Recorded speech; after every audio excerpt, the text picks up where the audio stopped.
Discovery.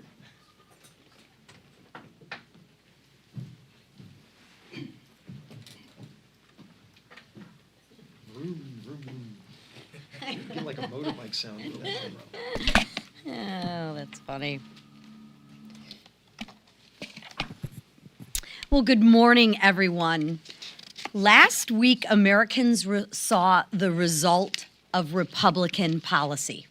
Let's just talk about the facts for a second. 53 million taxpayers claimed at least one new tax deduction. The average person got a refund of $3,400, an 11% jump from last year. And 30 million workers kept every cent that they paid in taxes on overtime.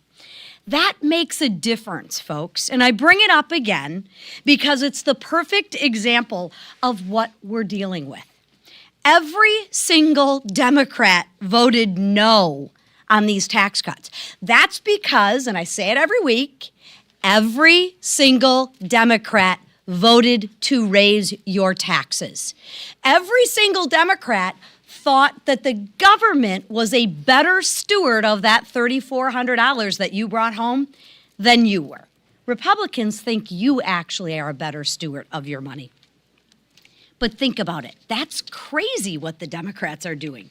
Meanwhile, every Republican voted for you to keep more of your money. It's a simple contrast. That's just common sense. Now, I know that even with bigger refunds, many families are struggling right now. And I get it. But we also owe it to the American people to be honest about how we got here to make sure we don't ever go back again. So let me be candid and let me refresh everybody's memories. We are digging out of a hole. The Biden administration killed the Keystone Pipeline when? Day one. Day one, the Biden administration killed the Keystone Pipeline. Then the Biden administration made it harder to drill, baby, drill. They cut our energy supply. They cut off our permits, and they drained our strategic reserves. That's crazy. From day one, Republicans have been fighting to build America back. America is drilling again. We're opening hundreds of acres of production of American oil, approved nearly 6,000 permits, and set historic records for American exports. That's positive. We should be sharing that. We should be celebrating the positives. I realize that the positive stories don't sell, but we need to tell the truth on truly what's going on. We're filling our reserve and making sure America never has to beg for foreign oil from especially our adversaries. And we're passing legislation, including legislation this week, to scrap burdensome regulations and unlock natural resources. President Trump is fighting right now to make sure the world's leading sponsor of terrorism never gets a nuclear weapon. Because guess what, folks?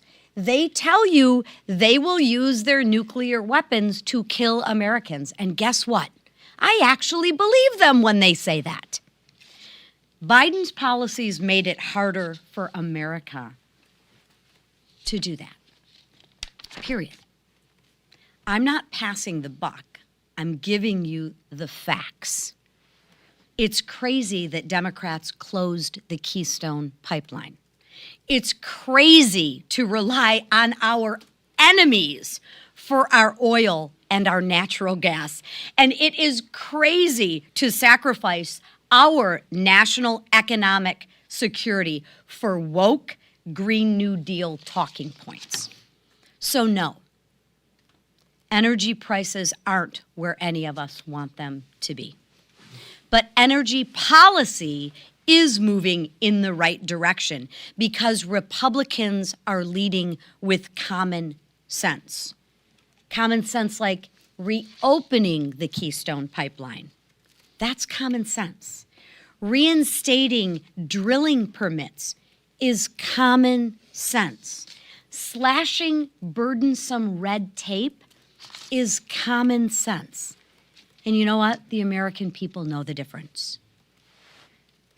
So we should focus on a little bit of one, how we got here, and two, what we're doing in a positive fashion to make sure that we never go back. And with that, I'd like to turn it over to our newest member of our conference, Mr. Fuller from Georgia. Welcome. And you'll want to put this up, I'm sure. We only elect people who are tall right now. Sorry, it may take a little bit. So this is why they recruited me for the basketball game.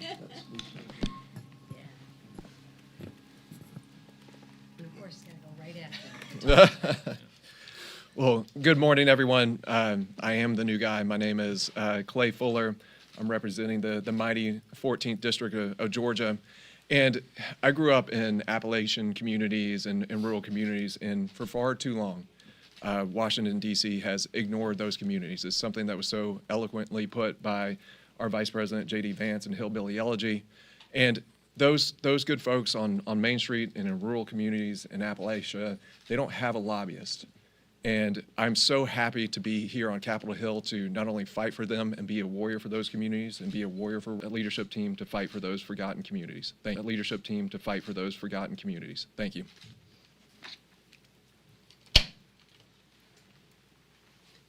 This is actually kind of nice. Kind of nice. Thank you, Clay. Well, another day and another headline about a certain eye-popping revision of her disclosure. Ms. Omar is saying the multi-million-dollar discrepancy was nothing more than an accounting error. In what world is a multi-billion-dollar correction to a person's financial disclosure considered normal? Perhaps this member's accountant, perhaps Ilhan's accountant, is a graduate from the Quality Leering Center. Either way, this about face shows incompetence at best and a cover-up at worst. But this is just the latest in a long list of head-turning stories relating to this member from Minnesota. Ilhan cannot escape accountability much longer. Investigations are ongoing in House committees. The Trump administration has waged war on fraud. Her ties to convicted Feeding Our Future fraudsters are well documented. And her defense of these criminals who stole billions from hardworking taxpayers makes it very clear where her allegiance stands. Make no mistake, if Ilhan Omar is discovered to have been involved in any or to have benefited in any way from any fraud, she must be held accountable to the fullest extent. And by the way, that includes marriage fraud. I yield to our leader. Thank you, Whip. It's Minnesota. Yeah, right. Well, it's another week where House Republicans are bringing bills to the floor to make life more affordable for hardworking families. And if you look at some of the bills that we're bringing this week, more bills to cut red tape. I think families all across America know that Washington usually spends a lot of time at a lot of these federal agencies adding mountains of red tape that just jack up the cost of doing everything in their daily lives. And people are fed up with it. The good news is Republicans are doing something about it. We're bringing bills to reform these laws, to cut red tape in Washington. President Trump did that starting day one, signing executive order after executive order to cut some of the mountains of red tape that Joe Biden added, that were adding so much cost to people's lives. If you just go look at the thousands of rules and regulations that Joe Biden added during his 4 years in office, it added an extra $15,000 per household in extra cost for families. Think about that. A family who's struggling is spending an extra $15,000 to pay for Washington red tape. Now, most families think that that is insane and crazy, and it is. The good news is Republicans are doing something about it. Democrats fight us every step of the way, and that's fine. You're going to be able to see more votes on the House floor that show you where people stand when it comes to allowing families to have more money in their pockets. When people filled out their taxes last week, and we're getting on average $3,400 back because of the bill that we passed, they also recognize that every Democrat voted against that bill because every Democrat wanted to take that money away from them. And if Democrats got the majority, they would reverse those tax cuts so that all hardworking families in America would pay more money to Washington for more fraud. That's what Democrats want. They want to be able to grow the size of government, letting billions being stolen by their friends. And then when we bring anti-fraud measures, they fight that too. But if you look at the bills we're bringing, the Fire Act, for example, allows people to manage. If you look at Clay Fuller's resolution, I mean, how about this guy? Comes in, he's not even, he's still got the new member of Congress smell. He's been here a week. And he's already bringing a piece of legislation to the floor to stand up for rural communities in America, to talk about how important rural America is to this great nation. And so I urge everybody to vote for Congressman Fuller's legislation, but it's great to have a fighter for rural America up here in Washington. We're sure glad to have him as a member of our conference. And then we're bringing a bill on the Endangered Species Act, probably one of the most abused laws there is. You've got mice running around that nobody wants, by the way, but the Endangered Species Act will protect a mice over the ability to build a house for somebody in communities where we're trying to get more housing. They'll find things that never even existed. Somebody says they saw some bird flying around a property, and next thing you know, you can't build a house, you can't build a road, you can't build a bridge because of some of these laws being abused over and over again, not to protect species, but to block the ability for us to build things in America. And by the way, abuses of laws like the Endangered Species Act are some of the things that drive up costs on people. You want to bring down affordability? Cut the red tape in Washington. Stop the abuses of some of these laws that are out there, not to protect species, but to allow radical environmentalist groups to go file lawsuits against developments in America so you can't build housing anymore. We're going to open that up again and actually bring common sense back to Washington. It's encouraging and refreshing to see that common sense coming back. We need more of it. We're going to continue delivering with this Republican majority. And our speaker, who is at the forefront of leading that effort, Mike Johnson. Thank you, Mr. Leader. Good morning to everybody. Glad to be back. It's another busy week for House Republicans. I want to thank our new colleague Clay for speaking with you this morning, brand new, and came in with a lot already on the plate. One of your outlets, I can't remember where I read it, but one of you very smartly noted it's a Fuller house now with Clay Fuller. So it is. We're happy to have him. We have 5 bills on the floor this week. You heard a little bit about it. I just wanted to make a couple of additional comments about what we're doing here because it's important. All of these things have one thing in common. They're going to streamline permitting and reduce the regulatory burdens on American builders and farmers and innovators and energy producers, and that's what we're all talking about this morning. We're going to pass 2 pieces of legislation that are going to build specifically on President Trump's work to restore America's energy dominance. The Reliable Federal Infrastructure Act rolls back an outdated and inefficient green energy mandate on federal buildings and military installations, which will allow agencies to pursue efficient, cost-effective energy solutions that meet their needs. What a concept. The second one, the HEATS Act, is going to help unlock American geothermal production. This is reliable, renewable energy that has huge potential for diversifying America's energy supply. This legislation will remove unnecessary permitting hurdles and help deliver on Republicans' commitment to an all-the-above approach to affordable American energy. This is a big thing. I mean, the production of American energy is now directly related to national security. The demand for energy is rising dramatically because of AI and all of these other necessities that we have in the economy, and we've got to provide for it. So it's an all-the-above, and that's what this legislation reflects. Finally, as Leader Scalise was noting, the Fire Act and the ESA Amendments Act will streamline and clarify environmental regulations, encouraging responsible fire management, and the protection of America's diverse wildlife while removing costly and unclear mandates that unfairly penalize good faith actors. It's common sense. That is the theme here. We're going to cut red tape and do the right thing, and the Congress is leading on this. Also this week, the House will pick up where we left off on reauthorizing FISA Section 702. It's must-pass legislation. We've talked about it here before. It preserves the Trump administration's ability to kill terrorists and to prevent attacks on our homeland. That this provision of law was created after 9/11, and frankly, one of the reasons we've not had another 9/11 on our shores is because we have this important tool. Congress was able to pass a short-term extension of Section 702 last week, and we're going to continue to work out a longer-term extension.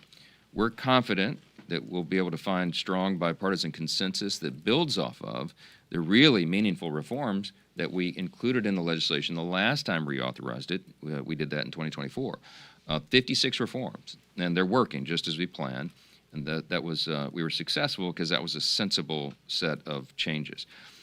Countries like Russia and China are waging new forms of cyber and intelligence warfare. And of course, as Iran and its proxies threaten the U.S. and our allies, it just bears repeating that this is no time to degrade in any way our ability to protect the homeland and our people. And this is an essential piece of that, an essential component, and failure on it is just simply not an option. With regard to the continued shutdown of Homeland Security, it's shameful. Republicans are sprinting to end the Democrats' shameless shutdown of our Homeland Security Department. And I'm relieved to report this is finally the beginning of the end of this, because Democrats decided to walk away from our bicameral, bipartisan appropriations package that they themselves helped negotiate. That was 2 months ago. They have now left it to us. Republicans are going to be forced to do the responsible thing of ending this shutdown on our own. It's unthinkable to me, but this is where they are. The Democrats have decided they will not fund. They want $0 to secure the border. They want $0 to enforce federal immigration law. That's where they are. It's been 2 months of partisan obstruction, 2 months of chaos at American airports, 2 months of missed paychecks for hundreds of thousands of faithful employees in the Department of Homeland Security, which I note all the time is the third largest department in our government. And when we do this, here's the great irony of it, Democrats are going to get absolutely nothing for their dangerous game they played here. Republicans in the House and the Senate recognize that funding for the security of Americans' homeland isn't some political football, but the Democrats seem to think it is. And that's why through a targeted and narrow reconciliation process, we will fully fund the agency, including ICE and CBP, for 3 years into the future. This is great news for every American who supports secure borders and safe communities and chaos-free airports. In the coming days, the House will be working closely with the Senate as they commence on that reconciliation process. And it should not be forgotten that Democrats shut down the third largest department of the federal government with all of its 10 agencies charged with keeping everybody safe. And they did that for political purposes. They've kept it shut down for over 2 months now. We're on day 65. It's the longest in history because they'd rather reopen the border than pay our hardworking men and women of our law enforcement. They would rather defund the police than pay our TSA workers at the airport. They would rather endanger the American homeland than fund basic immigration enforcement. I've said it before, I'll say it again. You heard the theme here this morning. You'll hear it all the way through the election cycle. Our politics have now entered a new era. It's called common sense versus crazy. Republicans return to common sense versus Democrats, just madness. This shutdown is a shameful episode in the history of the Democrat Party. This is not our father's Democrat Party. Watch what happens. We administered the oath to a member last night who has some pretty far left positions. We expect more of that to come from that party, and it's not where the American people are. And it's yet another example of their preference for open borders and dangerous communities over the safety and security of American citizens. So I answered a couple questions. Second row, yes, ma'am. I have a question for you about the DHS funding. So some of your colleagues told me that they're concerned that the Senate won't provide a good bill that would be able to pass on the House floor. What level of confidence do you have that your caucus will go along with that partial funding after the Senate acts on reconciliation? We'll get there. We have to. We've got to make sure that the homeland is protected, and there's been lots of consternation amongst lots of members about how this devolved. It's not the fault of the Republican Party, it's the fault of the Democrats because they decided to break off, again, after, remember, they helped negotiate the bipartisan, bicameral Homeland bill, and then they decided for political purposes they would pull off ICE and CBP, Immigration Enforcement and Border. And you can't do that. You can't isolate and have orphan agencies of the department. You've got to fund it all. Well, they've determined to do that, which means we've got to use a reconciliation vehicle in order to fund those critical components. But we'll figure this out. We've got lots of discussions today and in the coming days to make sure that we can get that through, and I think we will, and I certainly hope it's bipartisan. Look, if you're a Democrat in the House or Senate, do you want to go down on the record of just saying, I want zero funding to close the border? You might remember, border security was the #1 issue in 2024. The only reason people aren't up in arms about it at the moment is because we solved the problem. But Democrats want to reopen it. That's what that means. Ask them. Wait a minute. Hold on. Ask the Democrats in the Senate and the House. You want zero funding for border security? That means it reopens. That's what that means. That's the reality.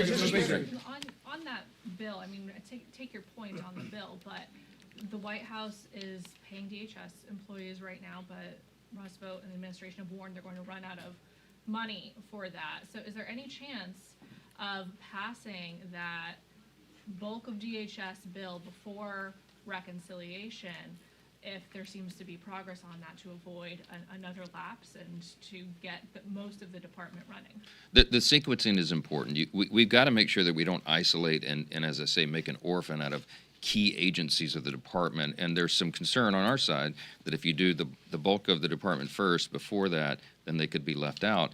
We can't allow for that. So we're working through that. The sequencing is important, and the language of the legislation is important as always, and we'll get there. Just stay tuned on it. Mr. Speaker, thank you, Mr. Speaker.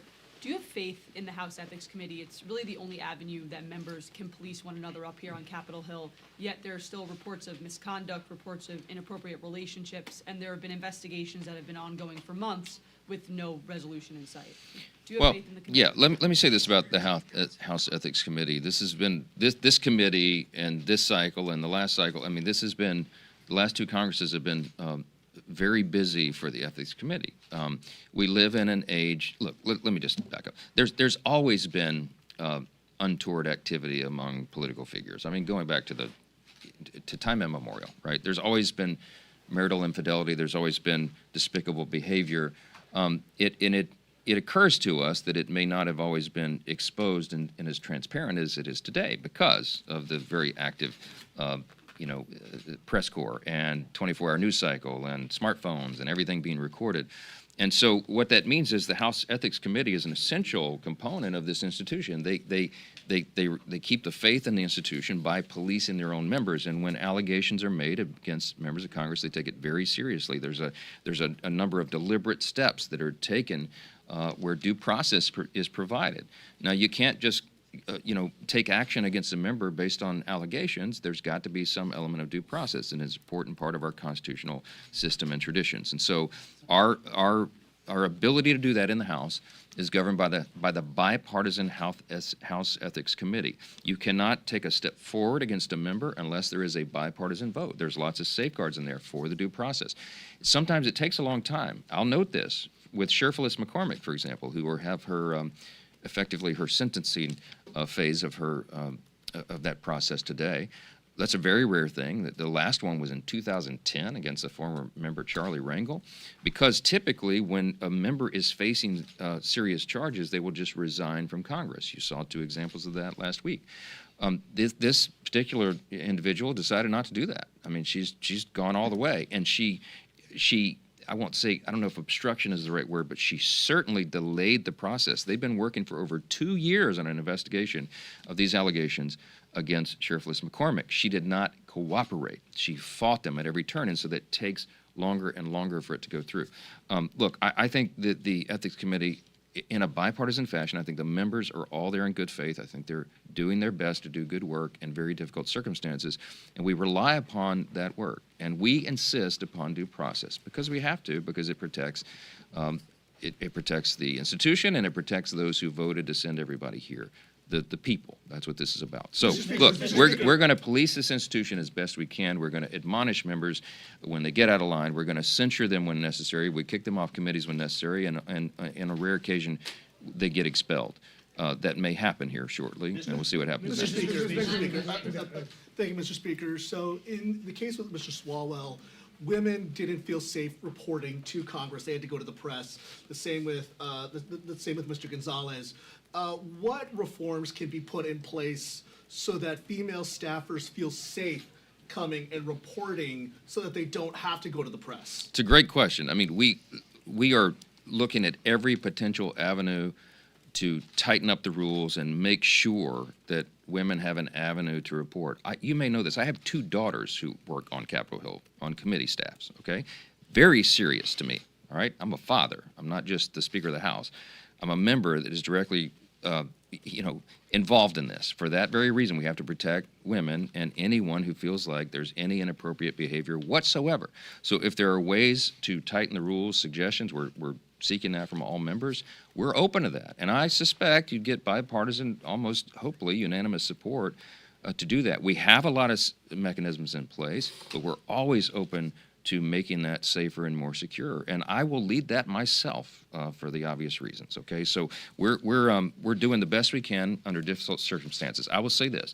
I think candidate recruitment is a big part of this as well, okay? And I've been in charge of that for 2 cycles on the Republican side, and we are very carefully recruiting people who are serious legislators, persons of great integrity, who will come here and roll up their sleeves and work for the people as the founders envisioned this. We don't need people running for Congress because they want to be famous. We don't need people running for Congress because they see this as some sort of opportunity for their own individual endeavors. I'll leave it at that. You've got to screen for the right people, and I'm confident there's enough patriotic Americans who are willing to come serve sacrificially in this institution and do it right. In the meantime, we're going to tighten up the rules and make sure that we're on top of that, and I commit that to you. Thanks. Mr. Speaker, Thanks. Mr. Speaker.